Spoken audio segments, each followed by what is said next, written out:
Well, I thank the World Economic Forum for arranging this important discussion, and happy to be with you, Prime Minister Sanchez, and the distinguished leaders from business and civil society.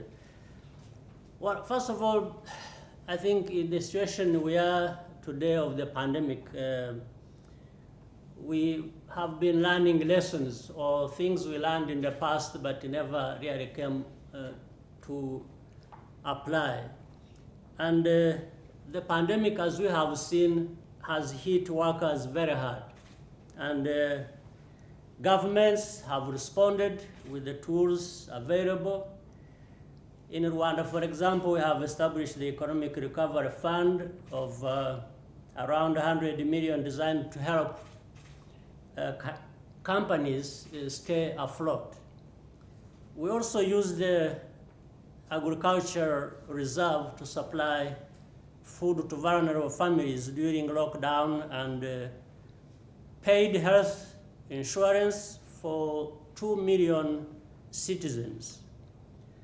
This crisis has revealed gaps in the existing social protection systems everywhere in the world. So, to your point, therefore, we've seen how the world has been affected, we have seen how the world has responded, and it has just brought to the surface the existing problems we have known before but not tackled.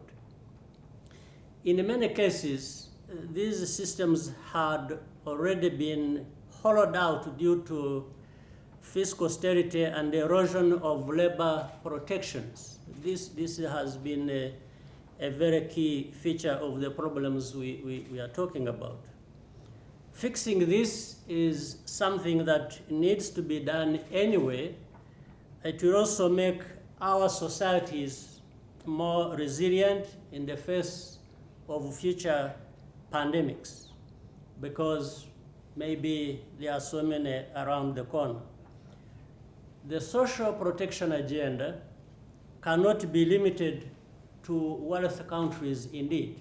In fact, the pandemic has also reminded us of how we are interlinked and how we are interdependent in many ways, so that in one part of the globe, things happening will affect the other part as well. It doesn't matter how rich or how poor we are. It must be inclusive, therefore, globally.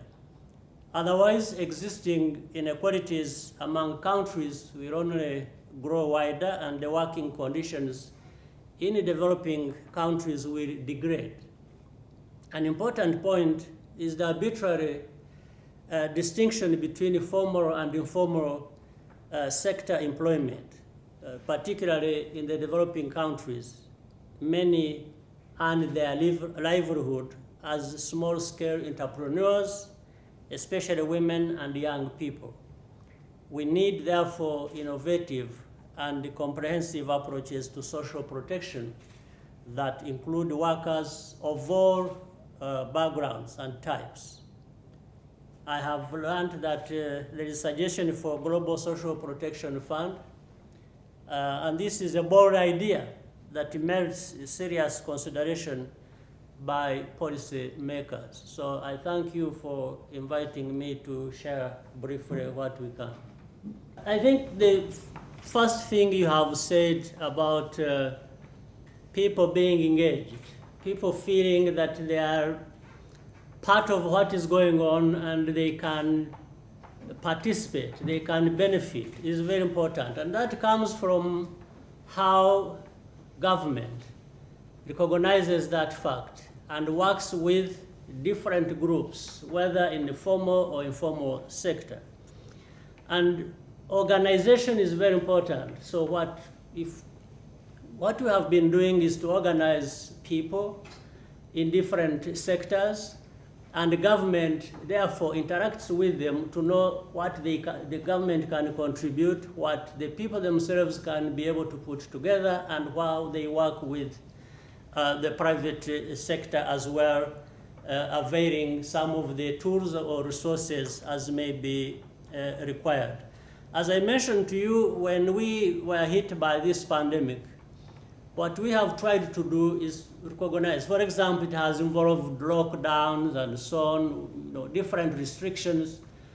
But we made sure that all along we have been, for example, we have had in agriculture sector, whenever we have every harvest every year, we have put aside food to create stocks, always prepared for anything that might come in the future. So some of these people, we know some of our rural areas and poor people will need to work for what to live on in terms of food. So because of the organization we have put in place, we are able to enable them access food, and the government has made that contribution to make sure that they get food they want. And as I also mentioned earlier, we have set up an economic recovery fund from our resources to make sure that whenever there is that opportunity, companies, small enterprises can go back to doing what they need to do to get the economy running. And this money has gone to specific areas. But again, we rely on how organized they are, and in fact, sometimes we are able to identify those who need whatever we give them from their own organizations. They point areas of need, they point the people who have been hit most, and therefore we follow that and make sure that everything is moving in harmony. So organization is key, and representation, and being mindful that everybody needs to be brought into the fold and engaged.